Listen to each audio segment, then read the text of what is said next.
ছাত্র জনতার এক রক্তক্ষয়ী সংঘর্ষ আন্দোলনের মধ্য দিয়ে প্রায় 2000 শহীদ এবং প্রায় 30,000 আহত এবং পঙ্গুত্ব বরণ করার মাধ্যমে আমরা যে একটি মুক্ত বাংলাদেশ পেয়েছিলাম, স্বাধীন বাংলাদেশ পেয়েছিলাম, আমরা ভেবেছিলাম ফাঁসিবাদের কবর রচিত হয়েছে।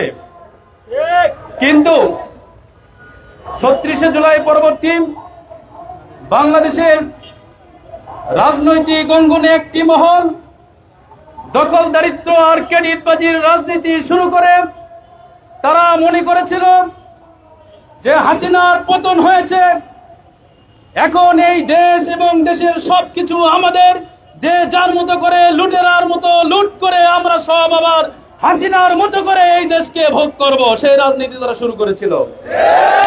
যার ফলশ্রুতিতে আমরা দেখেছি তাদের এই দখলদারিত্ব থেকে রেহাই পাচ্ছে না বাংলাদেশের সুনামধন্য শিক্ষা প্রতিষ্ঠানগুলো, বিশ্ববিদ্যালয়, কলেজ, ক্যাম্পাসগুলো রেহাই পাচ্ছে না। টেম্পো স্ট্যান্ডে চাঁদাবাজদের দখলদারিত্বে সাধারণ জনগণ আজ অতিষ্ঠ হয়ে পড়েছে। নতুন করে ধর্ষণের এক মহোৎসবের আয়োজন করেছে এই নব্য ফাঁসিবাদী শক্তি, সন্ত্রাসী ছাত্র দল এবং বাম সংগঠনের নেতৃবৃন্দরা। প্রিয় উপস্থিতি, আমরা ভেবেছিলাম নতুন একটি স্বপ্নের বাংলাদেশ আমরা পেয়েছি।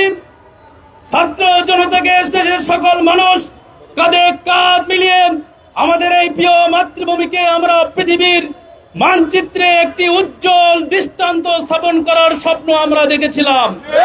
কিন্তু এই দখলদার, আধিপত্যবাদী আর সন্ত্রাসী গোষ্ঠীর নব্য ফাঁসিবাদের উত্থান হওয়ার মাধ্যমে আমাদের সেই স্বপ্ন দোলনটিত হতে বসেছে।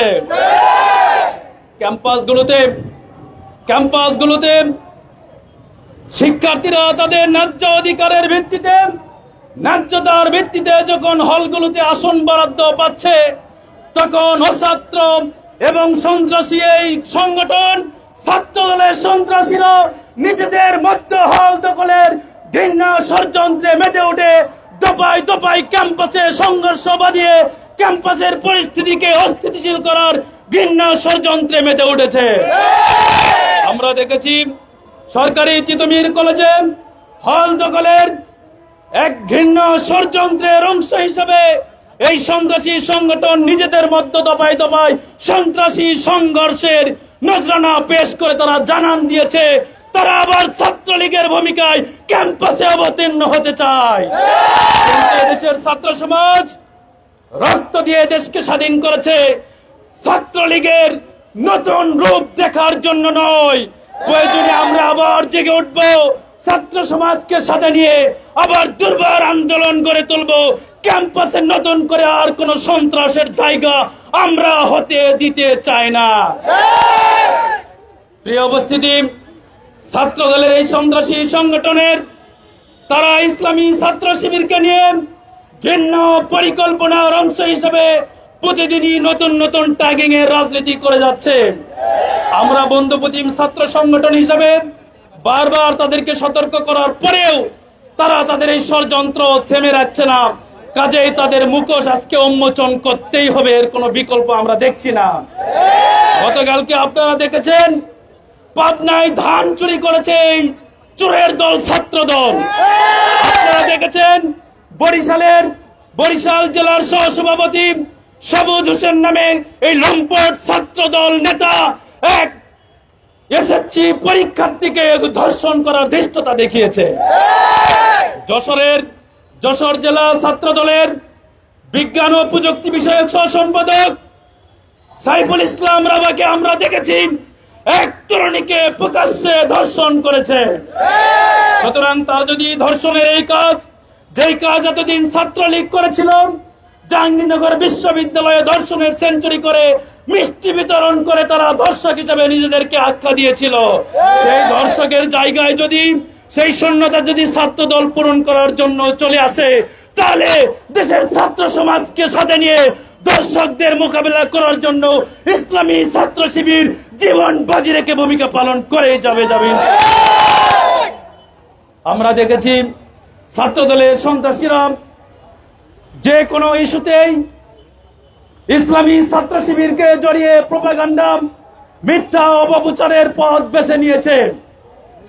তারা ইসলামী ছাত্র শিবিরকে গুপ্ত সংগঠনের প্রোপাগান্ডা চালিয়ে নিজেদেরকে বিশ্ববিদ্যালয় ক্যাম্পাসে প্রতিষ্ঠিত করার স্বপ্ন দেখছে, কিন্তু সেই স্বপ্ন আজকে দলিষ্ঠিত হয়েছে। আপনারা দেখেছেন আজকেই ঢাকা বিশ্ববিদ্যালয়ে ছাত্র দলের সংবাদ সম্মেলনে ছাত্রলীগের নিষিদ্ধ ছাত্রলীগের নেতাকে দেখা গিয়েছে। নিষিদ্ধ ছাত্রলীগের নেতাকে ঢাকা বিশ্ববিদ্যালয়ের যুগ্ম সাধারণ সম্পাদক পদে পদাসীন করে তারা প্রমাণ করেছে তারা ছাত্রলীগকে বাংলায় আবার পুনর্বাসন করতে চায়। আমরা আমাদের জীবনে আমাদের দেহে এক বিন্দু রক্ত থাকতে নিষিদ্ধ ছাত্রলীগকে, খুনি ছাত্রলীগকে বাংলার জমিনে আর পুনর্বাসিত হতে দেব না, দিব না, দিব না ইনশাআল্লাহ। আমরা আমাদের বন্ধুপ্রতিম ছাত্র সংগঠন ছাত্র দলের প্রতি উদাত্ত আহ্বান জানাবো, সময় থাকতেই আপনাদের সম্বিত ফিরে আনুন। বাংলাদেশ পরিবর্তন হয়েছে, ছাত্র সমাজ আজ তাদের অধিকার সম্পর্কে সজাগ সতর্ক হয়েছে। তারা জানে তাদের অধিকার কিভাবে আদায় করতে হয়, এটি তারা ৩৬ জুলাইয়ের মাধ্যমে শিখেছে। কাজেই এখন নতুন করে সারা বাংলাদেশে ছাত্র সমাজের কাছে প্রত্যাখ্যাত হয়ে ছাত্র শিবিরের গঠনমূলক কার্যকলাপগুলোতে হাঙ্গা দাঙ্গামা এবং ভাঙচুর চালিয়ে সন্ত্রাসী দখলদারিত্বের বীজ বপন করে শিক্ষা প্রতিষ্ঠানকে আর অস্থিতিশীল করতে দেওয়া হবে না।